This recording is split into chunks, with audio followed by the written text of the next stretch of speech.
படம் பார்த்துட்டு வெளில வந்தோடனே அவ்வளோ அனல். அப்புறமா ஷாப்பிங் போகலான்னு சொல்லிட்டு வந்திருந்தோம். இதெல்லாம் வாங்கியிருக்கோம். வீட்டில் மதிய சாப்பாடுலாம் செஞ்சு வச்சுட்டோம். ஆமாம், வீட்டுக்கு போயிட்டு தான் சாப்பிடணும். ஏன்னா மதியம் ஸ்நாக்ஸ் டைமில் கொஞ்சம் ஸ்நாக்ஸ்லாம் ஸ்டார்ட் ஆச்சு. அதனால பசிக்கல. ஹாய் ஃப்ரெண்ட்ஸ், எல்லாரும் எப்படி இருக்கீங்க? ஃப்ரெண்ட்ஸ், நம்ம என்ன வீடியோ பார்க்க போகிறோம் சொல்லிட்டு பார்த்தீங்கன்னா, இன்றைக்கி வந்து கொஞ்சம் என்ஜாய்மெண்ட்டோட சேர்த்து வீட்டு வேலையெல்லாம் முடிச்சுட்டு வரலாம் சொல்லிட்டு விழுப்புரம் தான் வந்து கிளம்பிட்டோம். ஸோ என்ஜாய்மெண்ட் என்னன்னு சொல்லி ஃபஸ்ட்டு சொல்லிடுறேன். படத்துக்கு தான் போகிறோமே ரொம்ப நாள் கழிச்சு. ஏன்னா நாங்கள் திருவண்ணூரில் இருக்கும்போது வந்து பார்த்தீங்கன்னா அந்த வீட்டில் இருக்கும்போது படத்துக்கு போனோம். ஸோ அதை விட இங்கே வந்து புது வீட்டுக்கு வந்து இதான் ஃபஸ்ட் டைம் நாங்கள் போகிறது. ஸோ எந்த படத்துக்கு போகிறோம்னு சொல்லிட்டு பார்த்தீங்கன்னா கருப்பு படத்துக்கு தான் போகிறோமே. ஸோ எனக்கு வந்து ரொம்ப நாள் ஆசை போயிட்டு பார்க்கணும் தேட்டரில் அப்படின்னு சொல்லிட்டு. ஆனால் பயம் என்னன்னு பார்த்தீங்கன்னா இவரு சாமி வரும்னு ரெண்டு பேரும் சொல்லுங்க. எனக்கு வரும்னாலும் சரி, எல்லாருக்கும் வருது, நமக்கு வரும்னு சொல்லலை. ஆனால் நிறைய பேர் படம் பார்க்குறவங்களாம் சாமி வந்து ஆடுறதெல்லாம் பார்க்குறோம். அந்த அளவுக்கு வைப்பாக இருக்கு போல அந்த படம். நம்மளும் போயிட்டு பார்க்கலாம் எப்படிதான் இருக்குன்ட்டு. நான் சொன்னது பார்த்தீங்களா, நான் சொன்னது இவரு சாமி வரும்ன்றாரு. எனக்கு சாமி வரும், நீ தான் பார்த்துக்கணும் அப்படின்ட்டு சொல்ற. கூட்டு போகும்போது பயமுறுத்தி கூட்டு போறாரு.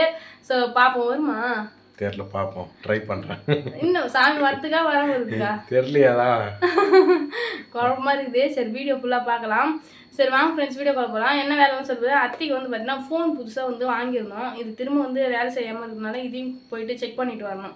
ஸோ இந்த வேலை வீட்டுக்கு நிறைய பொருள்லாம் வாங்கணும், அதெல்லாம் பார்த்துட்டு வரணும். Okay, shopping. அது மால் தானே, அது நம்ம விழுப்புரத்தோட மாலே அதான். ஆமாம், அங்கே தான் போகிறோம். ஸோ போகலாமா? சரி போகலாம் வாங்க. சரி வாங்க ஃப்ரெண்ட்ஸ், வீடியோ கால் போகலாம். வீடியோ ஃபுல்லாக ஸ்கிப் பண்ண பாருங்க. இது வரைக்கும் நம்ம சேனல் வேறு சப்ஸ்கிரைப் பண்ண பார்த்தீங்கன்னா நம்ம சப்ஸ்கிரைப் பண்ணிக்கலாம். வாங்க வீடியோ போகலாம். கிட்ட வந்துட்டோம், ரொம்ப late, very very late. Ticket காட்டு. கரெக்டாக 11:45 தான் ஷோவே.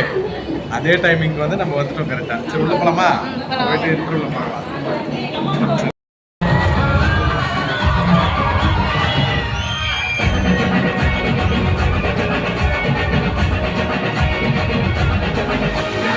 ஃப்ரெண்ட்ஸ், பிளாஸ்டிக் டப்பா வந்து பர்ச்சேஸ் பண்ணிட்டு இருக்கோம் உப்பு கொட்டி வைக்கிறதுக்கு. ஆமாம், ஸோ படம் பார்த்துட்டு வெளில வந்தோடனே அவ்வளோ அனல். அப்புறமா ஷாப்பிங் போகலான்னு சொல்லிட்டு வந்திருந்தோம். இதெல்லாம் வாங்கியிருக்கோம். ஓகே.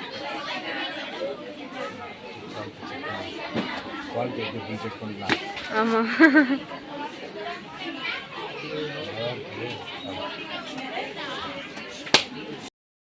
சார் என்ன ஷாப்பிங்லாம் முடிஞ்சிச்சா? ஷாப்பிங்லாம் சூப்பராக முடிஞ்சுது. காலையில் கிளம்பி வந்து படமும் பார்த்துட்டு ஷாப்பிங் முடிச்சுட்டு வீட்டுக்கு தான் ஃப்ரெண்ட்ஸ் போகிறோமே. ஸோ வீட்டில் மதிய சாப்பாடுலாம் செஞ்சு வச்சுட்டோம். ஆமாம், வீட்டுக்கு போயிட்டு தான் சாப்பிடணும். ஏன்னா மதியம் ஸ்நாக்ஸ் டைமில் கொஞ்சம் ஸ்நாக்ஸ்லாம் ஸ்டார்ட் ஆச்சு. அதனால பசிக்கல. பொருள்லாம் வாங்கியிருக்கேன், வீட்டில் போய் காமிக்கிறேன் என்ன வாங்கியிருக்கேன் சொல்லிட்டு. வீட்டிலேருந்தே கட்ட பையில எடுத்துகிட்டு வந்துட்டோம். இங்கே 5 ரூபா. சரி அப்படியே போயிட்டு, ஆமாம் அம்மாவுக்கு மொபைல் ரெடி பண்ணல, அது மட்டும் ரெடி பண்ணிவிட்டு அப்படியே போக வேண்டியதான். சரி ஓகே, அது மட்டும் தான் வேலை, வேறு ஒன்றும் இல்லை. ஸோ வீட்டில் போயிட்டு படம் எப்படி இருக்குன்னு சொல்கிறேன். யாரெல்லாம் கருப்பு படம் பார்த்துட்டு சொல்லிட்டு மறக்காம கமெண்ட் பண்ணுங்க. ஆமாம், சரி போகலாம் ஃப்ரெண்ட்ஸ். சூப்பராக வந்து படம் பார்த்துட்டு வந்துட்டோம். கருப்பு படம் தான் பார்த்தோன்னு சொல்லியிருந்தேன் இல்லையா, சூப்பராக இருந்தது படம். எனக்கு எண்டில் அந்த சாங் தான் ரொம்ப பிடிச்சிருந்தது. உனக்கு? ஆமாம், எனக்கும் சாங் ரொம்ப பிடிச்சிருந்து. அப்புறம் இது கொஞ்சம் ஃபைட் சீனு எல்லாமே சூப்பராக இருந்துச்சு. அதுவும் சூர்யா கெட்டப்லாம் நல்லா இருந்துச்சு. ஓகே, நல்லா இருந்துச்சு படம். நானும் இதுக்காக ரொம்ப நாளாக போகணும்னு நினச்சிட்டே இருந்தேன். ஒரே இன்னைக்கு தான் நாளைக்கு டைம் கிடச்சிருக்கு. அப்போ நாங்கள் வந்து பார்த்தீங்கன்னா இந்த பால்கனி சீட் தான் வந்து பார்த்தீங்கன்னா கிடைக்குமான்னு பார்த்தோம். ஆனால் வந்து நாங்கள் பார்க்கும்போதெல்லாம் அது வந்து ஃபுல்லாகிடுச்சு, கிடைக்கவே இல்லை. சரி ஓகே, நம்ம படம் பார்த்தா போதுன்ற மாதிரி போயிட்டு பார்த்துட்டு வந்தோம். நல்லா தான் இருந்துச்சு ஃப்ரெண்ட்ஸ் படம். பார்க்கலாம் என்னென்ன போகலாம். அப்படியே கீழே போயிட்டு ஷாப்பிங் பண்ணிட்டு அப்படியே வந்தோம். என்னென்ன பொருள் வாங்கணும் சரி போகலாமா? சரி பார்க்கலாம் வாங்க. சரி வாங்க. ஃபஸ்ட்டு டப்பா 2. இது வந்து நாட்டு சக்கரை கொட்டி வைக்கும், உப்பு சால்ட் உப்பு கொட்டி வைக்கும். வந்து பார்த்தீங்கன்னா 2 டப்பா வாங்கினேன். அது வந்து உடஞ்சிருச்சுன்றதுனால புதுசாக 2 வாங்கிட்டு வந்தேன். நல்லா இருக்குல்ல? சூப்பராக இருக்கு. அவரோட செலெக்ஷன் தான். நெக்ஸ்ட்டு காஞ்சி மிளகா காலி ஆயிடுச்சு. வீட்டில் என்னென்னலாம் காலி ஆயிடுச்சு பார்த்து வச்சுருந்து போய் சொல்லி வாங்கிட்டு வர்றது. சொல்கிறதுனால வாங்குறது அவரு. காஞ்ச மிளகா வாங்கிட்டு வந்தேன். நெக்ஸ்ட் வந்து பார்த்தீங்கன்னா சர்பத்து. ஆமாம், இது சம்மருக்காக லெமன் ஜூஸ் போட்டு குடிக்கிறதுக்காக ஏற்கனவே ஒன்று வாங்கி காலி பண்ணிட்டோம். இது நம்ம காலியாகி திரும்ப இது 100 பாட்டில் வந்து பார்த்தீங்கன்னா வாங்கியிருக்கோம். ஸோ ரொம்ப நாள் ஆயிடுச்சுல காலியாகி.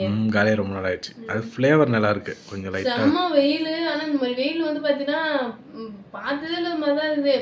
நாங்கள் உள்ளே இருந்துட்டு வெளியே வரோம், உடம்பெல்லாம் எரிச்சல் எடுத்துக்கிச்சு. அந்த அளவுக்கு வெயில் ஃப்ரெண்ட்ஸ், செம்ம வெயில். வண்டியில் வரும்போது அவ்வளோ அனல், வெயில், காற்று கூட சூடாடிக்குது, அந்த மாதிரி இருந்தது. நெக்ஸ்ட் நாட்டு சக்கரை எப்பயுமே தயாரிக்கிறாங்களே, அங்கேயே வாங்கிட்டு வருவோம் 1 கிலோவா. இப்போ காலியானதுனால சரி அர்ஜென்ட்டுக்கு இப்போதைக்கு 1/2 கிலோ வாங்கிட்டு வந்தோம். ஸோ இதெல்லாம் முடிச்சோடனே பிரிச்சு பிரித்து அந்தந்த டப்பாவில் கட்டி வச்சிடணும். Okay okay okay. நெக்ஸ்ட் வந்து பார்த்தீங்கன்னா வாஷிங் சோப்பு. நிறைய பேர் லிக்விட் வாங்க சொல்லியிருந்தாங்க. நானும் வாங்கலாம். ஓகே லிக்விட் தான் வாங்கி யூஸ் பண்ணேன். நானும் சரி சோப்பு ஆற்றுக்குள்ள வாங்கணும் பார்க்குறேன். ஆனால் சோப்பு காலி எடுத்துருக்கேன். ஆமாம், அடுத்து திரும்ப சோப்பே வாங்கிடுவோம். லிக்விட் வாங்க முடியல. ஆமாம், ஆன்லைனில் தான் பார்க்கணும். நெக்ஸ்ட்டு ஒரு பாக்கெட் சால்ட்டுக்கு ஒரு பாக்கெட் கல் உப்பு. என்றைக்குமே உப்பு தான் ஃப்ரெண்ட்ஸ் காலியாகாமல் பார்த்துக்கணும். ஆனால் இந்த வாட்டி வந்து உப்பே காலி ஆயிடுச்சு. உப்பு காலி ஆயிடுச்சு தான். சால்ட்டும் காலி ஆயிடுச்சு, கல் உப்புமே காலி ஆயிடுச்சு. அதனால 2 பாக்கெட் உப்பு பாக்கெட் வாங்கிட்டு வந்துட்டேன். லாஸ்ட்டாக வந்து பார்த்தீங்கன்னா இந்த பேச்சு அது வந்து ஒரு பாக்ஸு. அவ்வளோதான். இதுதான் ஃப்ரெண்ட்ஸ் வாங்கிட்டு வந்தோமே. இதுவே வந்து எவ்வளோ ஆயிடுச்சுன்னா 570. பார்த்துங்க, 570 ரூபா ஆயிடுச்சு. ஒன்றுமே வாங்கலை. ஆனால் இது மட்டும் நான் மைண்டில் ஃபிக்ஸ் பண்ணிட்டு போனேன், இந்த பொருள் மட்டும்தான் வாங்கணும்னு. அதே மாதிரி இந்த பொருள் மட்டும் தான் வாங்கிட்டு வந்தேன். 2 பொருளே எக்ஸ்ட்ரா வாங்கிட்டேன். சர்பத்தும் இந்த பேரிச்சம் பழம் மட்டும் தான் எக்ஸ்ட்ரா வாங்கிட்டேன். அதுதான் ரேட் அதிகம். இப்போ டேட்ஸ் பார்த்தோன்னா 230 ரூபா, அது சர்பத்து 110 ரூபா. ஆமாம், அதே 350 ரூபா ஆகி போச்சு பற்றியா? அதான் அங்கே எக்ஸ்ட்ரா காஸ்ட். அப்போ வந்து என்னோட இது இல்லைல்ல, நான் வந்து பட்ஜெட் போட்டு தான் போட்டோமே 500 ரூபாய்க்கு மேலே தாண்டக்கூடாதுன்னு சொல்லிட்டு. ஏன்னா நான் வாங்க வேண்டிய பொருள் உப்பு சர்க்கரை இதெல்லாம் வந்து பார்த்தீங்கன்னா அந்த அளவுக்கு 500 ரூபாய்க்கு போகாதான்னு நினச்சேன். ஆனால் 500 ரூபாய்க்கு தாண்டிடுச்சா, அதுதான் உங்கள்கிட்ட சொல்கிறேன். ஆனால் டேட்ஸும் அதுவும் வாங்கினா தான் ரேட் அதிகமாகிடுச்சு சொல்கிறாரு. சரி பரவாயில்ல, ஓகே. இவ்வளோ ஃப்ரெண்ட்ஸ் வாங்கிட்டு வந்தோமே, அவ்வளோதான். அதான் ஃப்ரெண்ட்ஸ் சூப்பராக வந்து வச்சுன்னா இந்த டே போச்சு. காலையில் எழுந்து சாப்பாடு செஞ்சு சாப்பிட்டுட்டு படத்துக்கு கிளம்பணும் டைமுக்கு கரெக்டாக ஷார்ப்பாக போயிட்டோம். படம் ஸ்டார்ட் பண்ணிட்டாங்க. நான் போகும்போதெல்லாம் ஸ்டார்ட் பண்ணிட்டாங்க கொஞ்சம். ஆமாம், ஸ்டார்ட் பண்ணதுக்கப்புறம் தான் உள்ளே போனோமே, என்ட்ரானுமே. போயிட்டு படம் பார்த்துட்டு வெளியே வந்து ஷாப்பிங் போயிட்டு வரதே மணி 3:15 ஆயிடுச்சு. வீட்டுக்கு வரதுக்கு எப்படிதான் 3:45 ஆயிடுச்சு ஃப்ரெண்ட்ஸ். இதுக்கப்புறம் வீடியோலாம் எடுத்து முடிச்சுட்டு அதுக்கப்புறம் வீட்டு வேலை செய்யறதுக்கு நேரம் கரெக்டாக இருக்கும். ஆமாம், இதுக்கப்புறம் ஒரு 4:30 மணிக்கு தண்ணி வரும், அதை பிடிச்சிட்டு அப்படியே வீடு வாசல் போயிருக்குன்னா உன் வேலை கரெக்டாக இருக்கும். நாங்கள் 3:30 மணிக்கு தான் இப்போ தான் வந்து சாப்பிட்டோமே மதிய சாப்பாடு. நிறைய பேர் வந்து பார்த்தீங்கன்னா போன வீடியோவில் வந்து வீடியோவே போடல, நீங்கள் சொல்கிறேன்னு சொன்னீங்க, ஆனால் சொல்லவே இல்லை அப்படின்னு சொல்லி நிறைய பேர் கேட்டிருந்தாங்க. ஏன் வீடியோ போடலன்னா 2 ரீசன் இருக்குது. ஒன்று என்னென்னா அவருக்கும் ஒரு மாதிரி உடம்பு சரியில்லாமல் சளி பிடிச்சிக்கிட்டு பேச முடியல, தொண்டெல்லாம் ரொம்ப எரிச்சலாக ஆயிடுச்சு அவருக்கு. அதனால வந்து பார்த்தீங்கன்னா சரி வீடியோ போட முடியல, அவருக்கும் உடம்பு முடியலன்றதுனால நானும் வீடியோ எடுக்கல. அவருமே நாங்கள் 2 பேருமே சேர்ந்து வீடியோ. இந்த வாரத்துலேயே ஒரு 4 நாளாவே ஊரில் சரியாக கரண்ட் இல்லை. மழை பெஞ்சு அங்கே ஏதோ லைன் எடுத்துக்கிச்சுன்றதுனால ஆஃப் பண்ணி வச்சுட்டாங்க. பகல் ஃபுல்லாக ஆஃபில் இருந்தது, நைட்டில் மட்டும் அப்புறம் அது ரெடி பண்ணி ஆன் பண்ணாங்க. திரும்ப மறுநாள் ஆஃப் பண்ணிவிட்டு வேலை செஞ்சாங்க. ஒரு 4 நாள் அப்படியே போயிடுச்சு. அது ஒரு நாள் ஏரியா கட்டு வேலை, டவரும் கிடைக்கல. கரண்ட் இருந்தால் தான் நமக்கு நெட்லாம் யூஸ் பண்ண முடியும், வைஃபை யூஸ் பண்ண முடியும். அதனால டவரும் கிடைக்கல, அதனால வீடியோவுமே எடுத்து அவ்வளோ போட முடியல. அப்படின்றதுனால வீடியோவே இவ்வளோ நல்லா வராமல் இருந்திருக்கும். ஸோ அதுதான் ரீசன். 1 வாரமோ 1.5 வாரமோ நான் வீடியோ போடுறதுக்கு ரீசன் இதுதான். கரண்ட் இல்லை, அவருக்கும் உடம்பு சரியில்லை. ஸோ அதனால தான். ஸோ இதுக்கப்புறம் வந்து பார்த்தீங்கன்னா இதுக்கப்புறம் ரெகுலராக வந்துடும். ஆமாம், நேரில் பார்க்குற எல்லாருமே வந்து கேட்குறாங்க ஏன் வீடியோ போடுறது இல்லை அப்படின்னு. அதான் ஃப்ரெண்ட்ஸ், இந்த வீடியோ உங்களுக்கு பிடிச்சிருந்தா லைக் பண்ணுங்கள், ஷேர் பண்ணி கமெண்ட் பண்ணுங்கள். மறக்காம Saranya Manoraj YouTube channel subscribe பண்ணுங்க. புது போய்ட்டு நெக்ஸ்ட் சூப்பரான வீடியோ மீட் பண்ணலாம். டாடா பாய்.